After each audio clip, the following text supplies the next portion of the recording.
Good morning, good evening and good afternoon. आप सभी जब भी ये वीडियो देख रहे हैं, आप सभी का बहुत बहुत स्वागत है मेरे इस यूट्यूब चैनल लर्न विद निधि में। सो फ्रेंड्स, आज का ये हमारा दूसरा क्लास है। पिछले क्लास में हमने बिहार बोर्ड क्लास 9th का chapter cell the fundamental unit of life यानी जीवन की मौलिक इकाई, इस चैप्टर को हमने शुरू कर दिया था। उसके बारे में हमने कुछ बेसिक चीजें जानी थी, जैसे में सेल क्या होती है, सेल को जीवन की मौलिक इकाई क्यों कहते हैं। साथ ही हमने ये भी जाना कि कोशिका के आधार पे जीवों को कितने वर्गों में बांटा गया है, कोशिका की खोज कैसे हुई, कब हुई और किसने की। पिछले लेक्चर में हमने इतना कुछ पढ़ लिया था, कोशिका के बारे में इतना कुछ जान लिया था। सो आज के लेक्चर में हम इसके आगे पढ़ेंगे। अब आगे हम लोग क्या पढ़ेंगे, थोड़ा सा ये जान लेते हैं। तो आगे हम लोग आज सेल के आकार, कोशिका के आकार एवं आकृति के बारे में जानने वाले हैं। कि जैसे मैंने पिछले लेक्चर में आपको बताया था कि जितने भी जीव होते हैं धरती पे, जितने भी जीवित प्राणी होंगे, उन सभी का जो शरीर होता है वो सारे कोशिका से मिलकर बने होते हैं। सो सोचने वाली बात है कि सभी तो कोशिका से मिलकर बने होते हैं, तो क्या सारी कोशिकाओं के आकार एवं आकृति, शेप एंड साइज एक जैसे होते हैं? क्या उनके कार्य एक जैसे होते हैं? सोचने वाली बात है ना कि अब इतनी सारी कोशिका है, जैसे मनुष्य की है, कुत्ते की है, बिल्ली की है, एक पेड़ की है, एक बैक्टीरिया तक की सेल है। जो भी जीवित प्राणी होंगे सब में सेल होगी, सब में कोशिका होगी, क्योंकि उनका शरीर कोशिका से मिलकर बना हुआ है। क्योंकि कोशिका के बिना कोई भी जीवन नहीं हो सकता। सो इनके आकार और आकृति के बारे में पढ़ेंगे। नेक्स्ट टॉपिक और क्या हम पढ़ेंगे, तो हम ये जानेंगे आज के लेक्चर में कि दुनिया की किसी भी सेल, चाहे वो एक मनुष्य की हो, चाहे वो एक पेड़ पौधे की हो, चाहे वो एक बैक्टीरिया की हो, एक फंगस की हो, क्या उन सेल में ऐसा क्या है? सेल से हम मिलके बने हुए हैं, तो सेल किन चीजों से मिलके बना हुआ है? सेल के अंदर कौन सी ऐसी संरचनाएं हैं, या सेल जो कोशिका है वो किन संरचनाओं, किन ऐसी संरचनाओं से मिलके बना हुआ है जो कि दुनिया के सारे कोशिकाओं में पाई जाएंगी। सेल के अंदर, कोशिका के अंदर कुछ ऐसी भी संरचनाएं होती हैं जो केवल कुछ जीवों में पाई जाती हैं, कुछ में नहीं पाई जाती हैं। लेकिन कुछ ऐसी भी संरचनाएं होती हैं जो ओवरऑल सारे वर्ल्ड में जितने भी आपको कोशिकाएं मिलेंगी, आप किसी की भी कोशिका जांच कर सकते हैं, चाहे वो एक मनुष्य की कोशिका निकाल के जांच कर ले, चाहे वो एक प्याज की कोशिका निकाल के जांच कर ले, चाहे आप एक पौधे की कोशिका जांच कर ले, चाहे एक फंगस की कोशिका जांच कर ले। सारे प्रकार की कोशिकाएं, इनमें कुछ कुछ चीजें अलग होती हैं, लेकिन कुछ चीजें ऐसी होती है जो सब में सेम होंगी। तो आज के लेक्चर में हम यहाँ तक पढ़ेंगे कि आकार एवं आकृति और सारी कोशिकाओं के अंदर ऐसे कौन सी संरचनाएं हैं जो ओवरऑल पूरे वर्ल्ड में जितनी भी कोशिकाएं मिलेंगी उन सब में सेम होंगी। तो चलिए आज का ये लेक्चर हम इसी के साथ स्टार्ट करते हैं। सो पहले हम हेडिंग डालेंगे। आज का हमारा हेडिंग है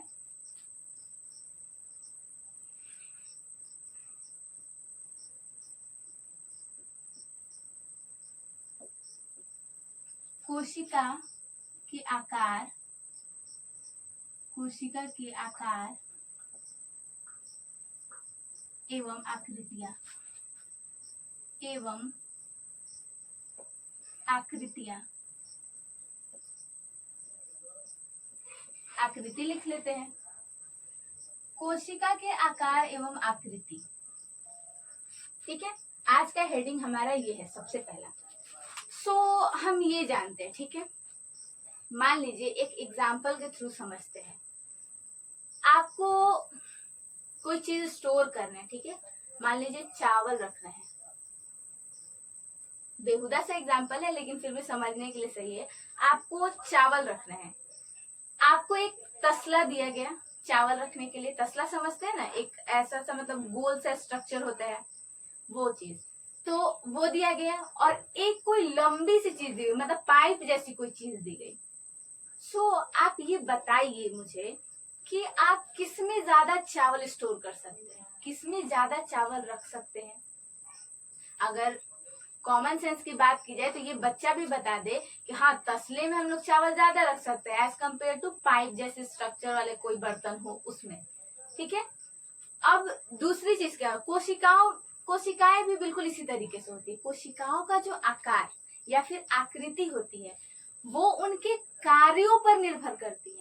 वो कैसा काम कर रही है, वो हमारे बॉडी के अंदर कैसा कार्य कर रही है। क्या वो हमारे बॉडी के अंदर एक जगह से दूसरे जगह सूचनाओं को पहुंचाने का काम कर रही है, या फिर हमारे शरीर के अंदर घुसे जीवाणुओं विषाणुओं को मारने का काम कर रही है, या फिर जैसे हमारे शरीर के अंदर लाल रक्त कोशिकाएं हीमोग्लोबिन के थ्रू ऑक्सीजन पहुंचाने का काम करती हैं, क्या वो काम कर रही हैं, या फिर किसी पौधे में पानी के ट्रांसपोर्ट या फिर खनिज लवणों के ट्रांसपोर्ट में हेल्प कर रही है, तो ये क्या काम कर रही है। इसके बेसिस पे कोशिकाओं की आकृति एवं आकार अलग अलग होते हैं। सो हम समझ सकते हैं, जैसे मान लीजिए नॉर्मल यहाँ पर अगर मैं एक कोशिका बनाऊं, मान लीजिए ये कोई गोल सा कोशिका है ऐसे, ठीक है, और एक कोई ऐसी लंबी सी कोशिका आपको दे दी गई है। कोशिकाओं के अलग अलग आकार हो सकते हैं और इनके आकृति भी, मतलब इनका साइज भी छोटा हो सकता है, छोटा या बड़ा हो सकता है, या फिर उनकी जो शेप है, ठीक है, गोलाकार हो सकते हैं, चपटे हो सकते हैं, लंबे हो सकते हैं, ये इनके कार्यों पर निर्भर करती है। जैसे ये एक गोल कोशिका है और ये एक लंबी कोशिका है, ठीक है। अब मान लीजिए इनको कुछ स्टोर करना है, हमारे बॉडी के अंदर फूड भी तो स्टोर होता होगा ना, ऐसा थोड़ी है। प्लांट में क्या होता है, प्लांट क्या करता है, अपना भोजन स्वयं बनाते हैं और उसको क्या करते हैं स्टार्च के रूप में संचित कर लेते, उसको स्टोर कर लेते। तो आखिर उनके पास स्टोर करने के लिए भी तो कोशिका होनी चाहिए। जैसे हमारे घर में क्या होता है, सबके लिए अलग अलग रूम है, लेकिन एक स्टोर रूम भी तो होता है ना, जिसमें हम जो चीजें चाहते हैं घर में रखने के लिए स्टोर करके उसको रख देते हैं। तो वैसे ही बॉडी के अंदर भी कुछ ऐसे सेल्स कोशिकाएं होती हैं जो स्टोरेज का काम करती हैं। तो अगर कहा जाए, ठीक है, कि किसमें स्टोरेज अच्छा हो सकता है, ये गोल वाली कोशिका में या ये लंबे वाली कोशिका में, तो मैं आशा करती हूँ कि आप यही जवाब देंगे कि दीदी गोल वाली कोशिका में। क्यों? क्योंकि गोल वाली जो कोशिका है उसमें स्पेस ज्यादा है, ठीक है, जगह ज्यादा है। और ये जो लंबी वाली कोशिका है एज कम्पेयर टू गोल वाली कोशिका, इसमें जगह कम है। अब ये मत बोलिए ये बड़ा है, लेकिन जगह का बात हो रहा है, फैलाव इसका देखिए और एक इसका देखिए, स्टोरेज गोल वाले में ज्यादा अच्छी होगी, लंबे वाले में कम होगी। सो अब जहां स्टोरेज का काम होगा, ठीक है, जहां कोई चीज संचित करनी होगी, तो वहां पर कोशिकाएं कैसी जनरली पाई जाएंगी, गोल पाई जाएंगी। अब लंबी कोशिकाएं, ठीक है, मान लो जैसे होता है ना, अब क्या करते हैं हमारे बॉडी के अंदर, हमारे शरीर के अंदर कुछ ऐसी भी कोशिकाएं होती हैं जो हमारे मतलब क्या बोलते हैं सिग्नल्स को एक जगह से दूसरी जगह, सूचनाओं को एक जगह से दूसरी जगह ले जाते। अब करोड़ों सेल्स हैं हमारे बॉडी के अंदर। अब मान लो कोई सेल डैमेज हो गया, हमारे बॉडी के अंदर जो डैमेज मतलब कोई सेल जो है, कोशिका जो है वो क्षतिग्रस्त हो गया, उसको चोट लग गई है, तो उसको रिपेयरिंग के लिए भी तो कुछ चीजें चाहिए होंगी, तो वो उसको कहाँ से मिलेंगे। मान लो यहाँ का मेरा सेल, ये क्या हो, जैसे हाथ दिख रहा है ये मेरा, यहाँ का सेल मेरा क्या हो गया, डैमेज हो गया। अब इसको क्या करना है, रिपेयर करना है। तो ये सूचना, हमारे रिपेयरिंग का काम कौन करे, सूचना। तो पहले कोई भी चीज, हमारा ब्रेन जो होता है सारे सिस्टम को कंट्रोल करता है, ठीक है, कंट्रोलिंग पावर किसके पास है, ब्रेन के पास है। तो यहाँ से ये हाथ की जो कोशिका है, यहाँ से हमारे ब्रेन तक की दूरी काफी ज्यादा है। सो यहाँ से यहाँ तक सिग्नल पहुंचाना है।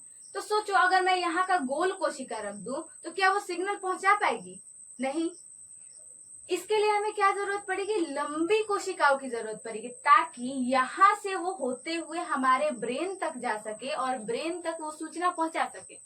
अब कैसे, जैसे हमें चोट लगती है कहीं, ठीक है, पैर में चोट लगा, फटाक से कैसे पता चलता है कि मुझे चोट लगी है, क्यों, क्योंकि हमारे अंदर तंत्रिका कोशिकाएं होती हैं, लंबी लंबी शाखित कोशिकाएं होती हैं जो एक जगह से दूसरे जगह, यानी हमारे बॉडी के किसी भी पार्ट से हमारे ब्रेन तक सूचना को लेके जाती है, और ब्रेन से वहां से जो इंफॉर्मेशन आता है, जो रिस्पॉन्स आता है, ठीक है, प्रतिक्रिया भी तो करते हैं ना। किसी ने एक थप्पड़ मारा हमें, तो कैसे मन करता है कि दूसरा थप्पड़ उसको खींच के दे दे, हम लोग मन करता है ना, ये दूसरा गाल आगे दे देते हो, नहीं करते जनरली, मैं तो दूसरा थप्पड़ मार देती हूँ, ठीक है, दूसरा थप्पड़ मारोगे सबको ही मारेगा ऐसा नहीं है, तो वो क्या होता है, ब्रेन आपका रिस्पॉन्स कर रहा है। तो ये किसके थ्रू आ रहा है, तो तंत्रिका कोशिकाओं के थ्रू आ रहा है। सो समझ गए फ्रेंड्स कि क्या होगा, कोशिका का जो आकार होगा या फिर आकृति होगा, ठीक है। अब आकृति मतलब क्या, अब वो कितनी बड़ी होगी, वो मीटर्स में बड़ी होगी या मिलीमीटर्स में, उसका साइज कितना होगा, ठीक है। 3 मीटर होगी, 4 मीटर होगी या 0.3 मिलीमीटर होगी, माइक्रोमीटर होगी। तो उनका साइज छोटा होगा या बड़ा होगा, वो भी किस पे निर्भर करता है, वो भी निर्भर करता है उनके कार्यों पर। सो हम लोग लिख लेते हैं इसको, जैसे यहाँ से लिखते हैं, ठीक है। ये जैसे गोल कोशिका यहाँ लिख लेते हैं, गोलाकार है, ये किसमें काम आएगी, तो चीजों को स्टोर करने में, ठीक है। ये गोलाकार है तो किसी भी चीज को, किसी भी पदार्थ को, ये समझने के लिए सिर्फ मतलब एग्जाम्पल तो तंत्रिका कोशिका का दे दिया, अब एक और दे देंगे, ठीक है। किसी भी पदार्थ को संचित करने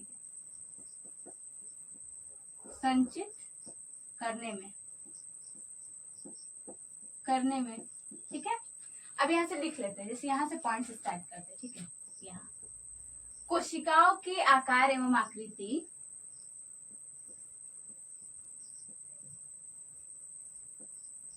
कोशिकाओं के आकार एवं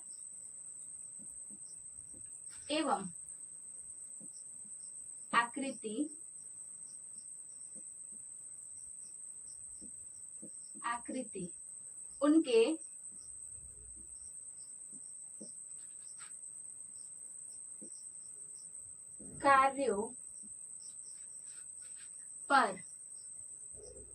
उनके कार्यों पर निर्भर करती है, ठीक है। कोशिकाओं के आकार एवं आकृति उनके कार्यों पर निर्भर करती है। एग्जाम्पल क्या हो जाएगा, तो तंत्रिका कोशिका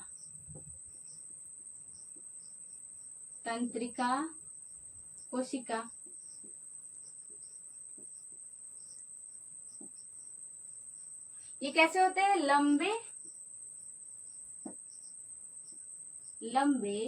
एवं शाखित का अर्थ समझते हो, ब्रांच होते हैं, ब्रांचेस निकली होती है। यानी समझो कि एक ऐसी लंबी कोशिका जा रही है, ठीक है, तो एक तो समझो कि लंबा गया, और तो क्या होंगे, आसपास की भी तो हमारी कोशिकाएं होंगी ना, जैसे यहाँ से भी सटी हुई कोशिका होती है, यहाँ से ब्रांच निकले होंगे बहुत सारे, ठीक है। जैसे ऐसे कभी कभी पीपल का पत्ता देखो, उसमें क्या होता है, एक लंबा सा ऐसे गया रहता है बीच में, और उससे ऐसे छोटे छोटे स्ट्रक्चर में, वैसे ही होती है तंत्रिका कोशिका। यहाँ से सामने से जाएंगी एक बीच से, और यहाँ से ब्रांच निकले होंगे बहुत सारे, ठीक है। तो ये चीजें होती है, शाखित होती है।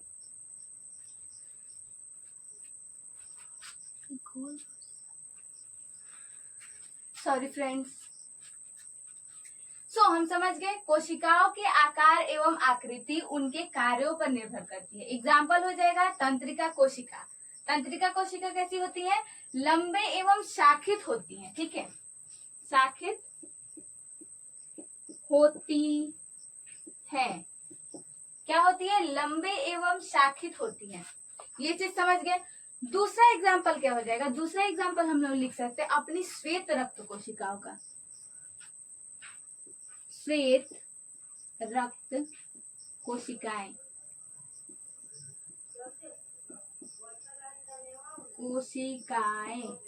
श्वेत रक्त कोशिकाएं जिसको इंग्लिश में WBC भी बोलते हैं, ठीक है, व्हाइट ब्लड सेल।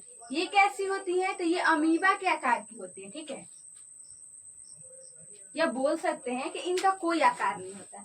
श्वेत रक्त कोशिकाएं WBC, हमारे शरीर के अंदर ना रक्त कोशिकाएं भी 2 तरीके की होती है। कौन कौन सी, तो एक होती है लाल रक्त कोशिकाएं, दूसरी होती है श्वेत रक्त कोशिकाएं, ठीक है।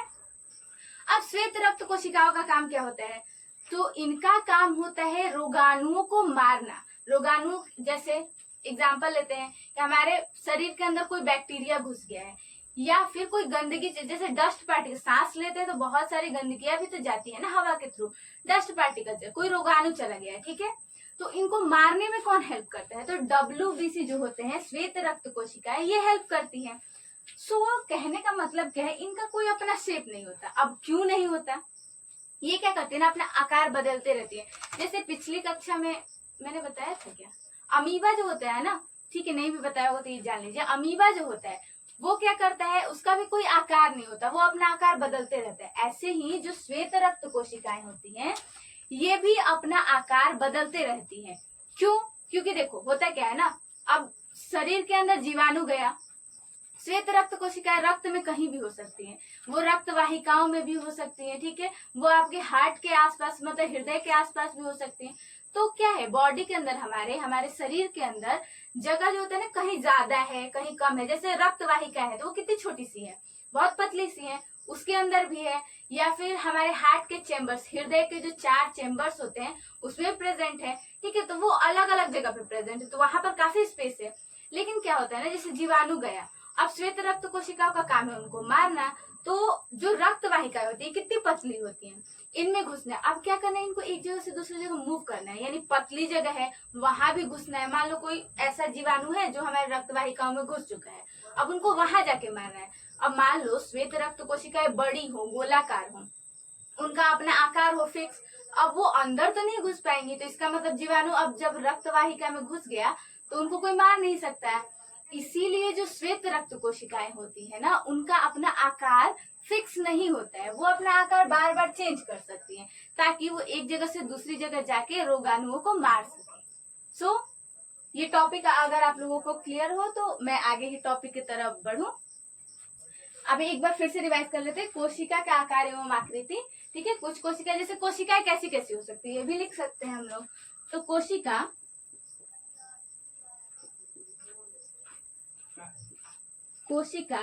गोलाकार,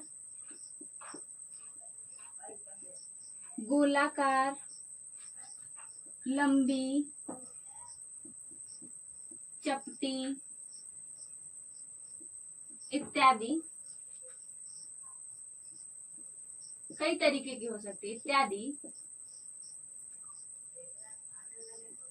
कई तरीके की हो सकती है, तरीके की हो सकती है, हो सकती है, ठीक है। यहाँ तक समझ गए हम लोग, ठीक है। एग्जाम्पल भी समझ गए। तंत्रिका कोशिका लंबे एवं शाखित होती है, इनका काम क्या होता है, एक जगह से दूसरी जगह सूचना को ले जाना। जैसे हमें कोई चोट लगी या हमें कुछ हुआ, किसी ने हमें थप्पड़ मारा, ठीक है, किसी ने मतलब कोई भी फीलिंग को, सूचना को लेके जाना, सिंपल सा बात है। श्वेत रक्त कोशिकाएं एक जगह से दूसरी जगह मूव करके रोगाणुओं को मारने में हेल्प करती है, इसलिए इनका आकार फिक्स नहीं होता। कोशिका गोलाकार, लंबी, चपटी इत्यादि कई तरह की हो सकती है, ठीक है। अब नेक्स्ट टॉपिक हमारा क्या है, तो जितनी भी कोशिकाएं धरती पे पाई जाती हैं उनमें ऐसी कौन सी संरचनाएं हैं जो सब में सेम होती है। तो चलिए एक सेल बनाते हैं पहले हम लोग, जैसे यहाँ बनाते हैं, ठीक है, एक सेल बनाते हैं। ये एक, मान लो ये सेल है, मानते हैं ये एक सेल, ठीक है, ये एक सेल है। सेल में सबसे पहले पता है यूनिवर्सल चीज क्या होता है, जो सारी कोशिकाओं में पाए जाते हैं, ये जो बाउंड्री है जो मैंने बताया है, ठीक है, ये सेल जो बनाते हैं, सेल को जो घेरता है, जो बाउंड्री होता है, वो दुनिया की किसी भी कोशिका में सबसे पहले पाया जाएगा। तो इसका नाम क्या होता है, सॉरी ऐसे लिख देती हूँ,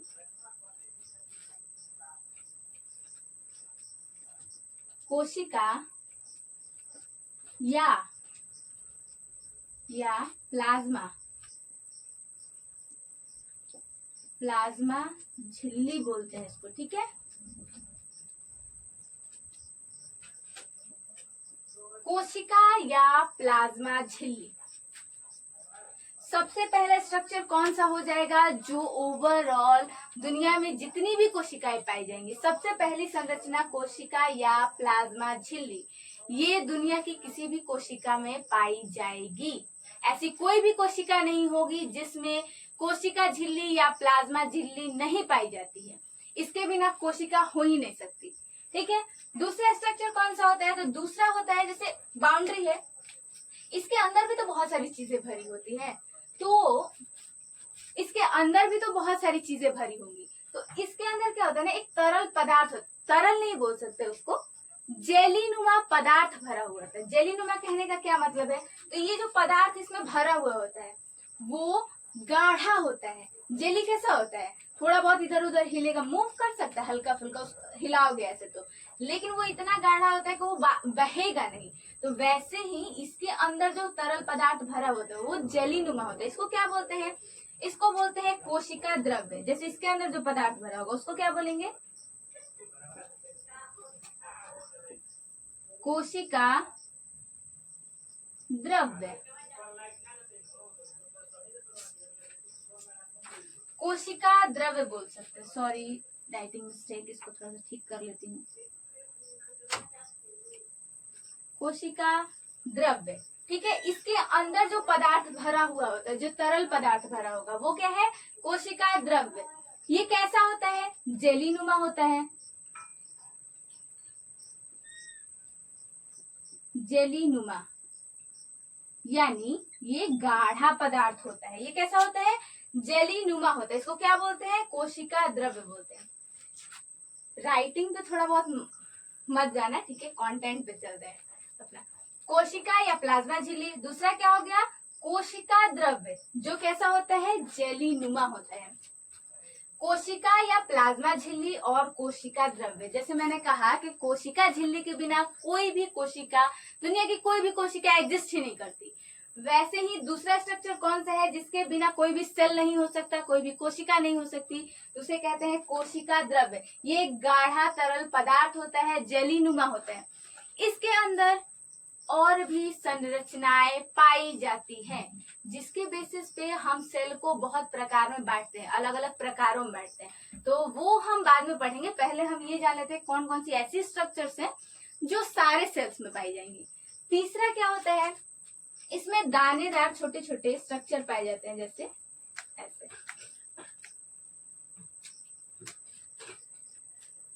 ये क्या होता है ना, जैसे या तो ये कोशिका झिल्ली पे पाई जाएंगी या प्लाज्मा झिल्ली जिसको बोलते हैं, या फिर इसके अंदर में बहुत सारी संरचनाएं होती है। जब हम कोशिका के प्रकार पढ़ेंगे तो वहां पर पढ़ेंगे कि ये जो स्ट्रक्चर होता है ये हमेशा किसी मेम्ब्रेन पर पाए जाएंगे, यानी हमेशा किसी ना किसी झिल्ली पे पाए जाएंगे, ठीक है, या किसी स्ट्रक्चर, किसी दूसरे स्ट्रक्चर, यानी क्या होता है, ये हमेशा किसी ना किसी चीज पे चिपके रहेंगे, ऐसे फ्रीली नहीं पाए जाते। इसको क्या बोलते हैं? इसको बोलते हैं राइबोसोम। राइबोसोम। राइबोसोम। अब इसके बिना, ये पता है, यूनिवर्सली यानी सब में पाई जाए, इसके बिना कोई सेल हो नहीं सकती। पता है क्यों? क्योंकि देखो, जितने भी ऑर्गेनिज्म होते हैं सबको प्रोटीन की जरूरत होती है। इसको कहा जाता है प्रोटीन फैक्ट्री। राइबोसोम जो होता है वो हमारे सेल में प्रोटीन बनाता है, ठीक है, इसको प्रोटीन फैक्ट्री भी कहते हैं। इसीलिए इसके बिना कोई सेल नहीं हो सकती। सबसे छोटा स्ट्रक्चर भी है सेल के अंदर का, ये राइबोसोम, जिसको राइबोसोम बोलते हैं, ठीक है। ये क्या है? प्रोटीन फैक्ट्री बोलते हैं इसको। अब चौथा और मोस्ट इंपॉर्टेंट स्ट्रक्चर क्या होगा? चौथा और मोस्ट इंपॉर्टेंट स्ट्रक्चर इसमें क्या होता है? होता है डीएनए, ठीक है, अनुवांशिक पदार्थ जिसको बोलते हैं। यहाँ पर मैं बनाऊंगी नहीं क्योंकि डीएनए का अलग अलग रूप है। जैसे किसी किसी में क्या होता है ना, एक स्ट्रक्चर पाया जाता है, कोशिका के अंदर एक संरचना पाई जाती है जिसको बोला जाता है न्यूक्लियस, केंद्रक। अब केंद्रक के अंदर कुछ चीजें होती हैं जिसको अनुवांशिक पदार्थ बोलते हैं। अब कोई कोई कोशिका ऐसी होती है जिसमें केंद्रक नहीं पाया जाता है, तो उनके अंदर जो अनुवांशिक पदार्थ होता है वो ऐसे ही होता है, तो उनका स्ट्रक्चर कुछ अलग दिखता है। और अभी अगर मैं बना दूं इसमें तो उसका स्ट्रक्चर कुछ अलग दिखेगा, तो इसलिए हम उसको बनाएंगे नहीं, हम नीचे लिख लेंगे, ठीक है। तो क्या लिखेंगे? तो यहाँ पर हम लिख लेते हैं क्या पाया जाता है? अनुवांशिक पदार्थ। अनुवांशिक पदार्थ। अनुवांशिक पदार्थ। अब ये अनुवांशिक पदार्थ क्या होगा? तो डीएनए हो सकता है। अब ये मोस्ट इंपॉर्टेंट, ठीक है, मोस्ट इंपॉर्टेंट क्यों माना जाता है? क्योंकि ये एक ऐसा चीज है जो दुनिया में कोई नया जीव जब आता है वो कैसा दिखने वाला है ये तक ये फिक्स करके रखता है। जैसे जब हम पैदा हुए, ठीक है, हम अपने मम्मी पापा से, सो जब हम पैदा होते हैं तो उस टाइम पे क्या होता है, जो क्या होता है, मदर और फादर के सेल्स मिलते हैं, ठीक है, स्पर्म और ओवा मिलती है, ये क्या होंगे, एक दूसरे के साथ मिलेंगे, जाइगोट बनाएंगे जिससे बच्चा बनता है। अब ये जो डीएनए होता है उनके सेल्स में क्या होती है, डीएनए होती है, अनुवांशिक पदार्थ होता है। ये क्या तय करता है आप कैसे दिखने वाले हो, आपका बिहेवियर कैसा होने वाला है, ठीक है, तुम्हारा नाक, तुम्हारा कान, तुम्हारी आंखें, तुम्हारा बाल, तुम्हारी हाइट, तुम्हारा रंग, ये कैसा होने वाला है, यहाँ तक कि तुम्हारी आवाज कैसी होने वाली है, ये सब कौन फिक्स करता है, तो ये फिक्स करता है डीएनए। इसलिए मैंने इसको कहा मोस्ट इम्पॉर्टेंट थिंग है जो एक सेल के अंदर पाई जाती है। लेकिन कुछ ऐसे भी सेल्स है जिसके अंदर नहीं पाई जाती है, जैसे हमारे बॉडी के अंदर पाई जाने वाली आरबीसी, लाल रक्त कोशिकाएं। नियमों पे नहीं चलो, ठीक है, कुछ चीजें ऐसी होती है जो एक्सेप्शन होती है, अपवाद होती है, जैसे हमारी लाल रक्त कोशिकाएं, उनमें क्या होता है डीएनए जनरली नहीं पाया जाता है। लेकिन मोस्ट ऑफ द सेल, मतलब अधिकतर, ज्यादातर जो सेल्स होंगे, ज्यादातर जो कोशिकाएं होती है उनमें अनुवांशिक पदार्थ पाए जाते हैं। तो समझ रहे हो ये इंपॉर्टेंट क्यों है, तुम्हारे पैदा होने से पहले ही किसी ने डिसाइड कर दिया कि तुम दिखने कैसे वाले हो।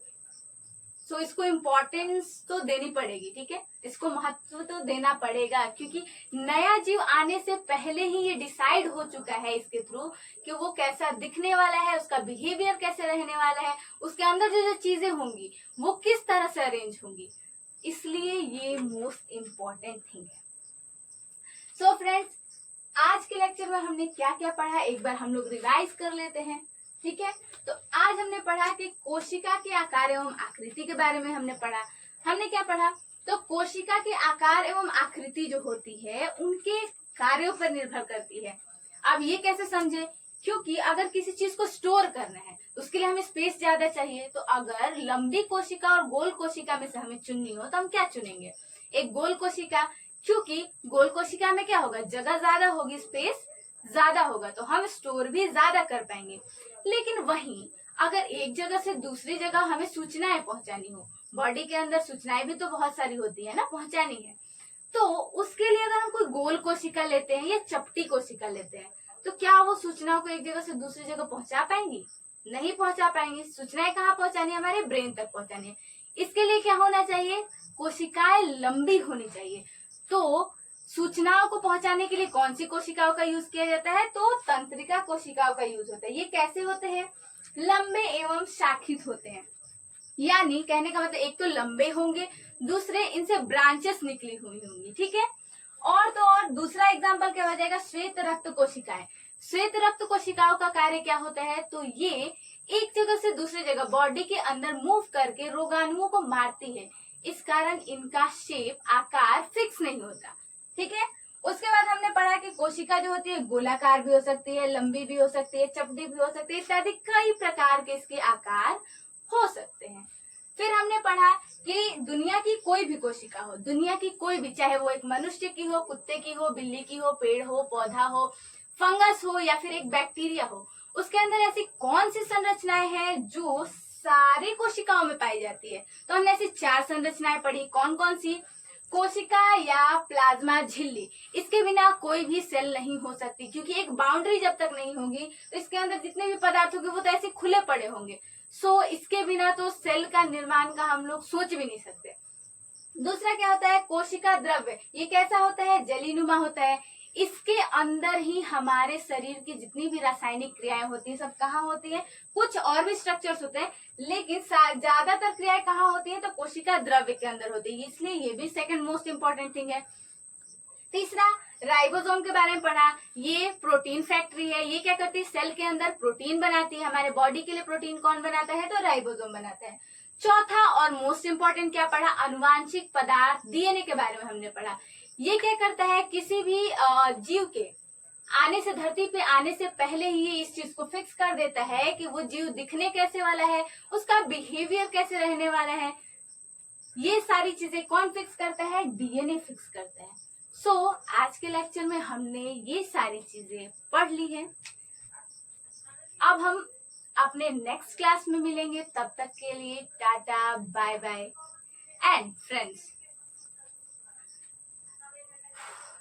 आज का ये लेक्चर हमने खत्म तो कर लिया है, अब हम अपने नेक्स्ट लेक्चर में मिलेंगे। तब तक के लिए आप अपना ख्याल रखिए और जाने से पहले अगर लेक्चर पसंद आया हो तो please like, subscribe and share. तब तक के लिए टाटा बाय बाय एंड नमस्ते। जुड़े रहिए लर्न विथ निधि के साथ।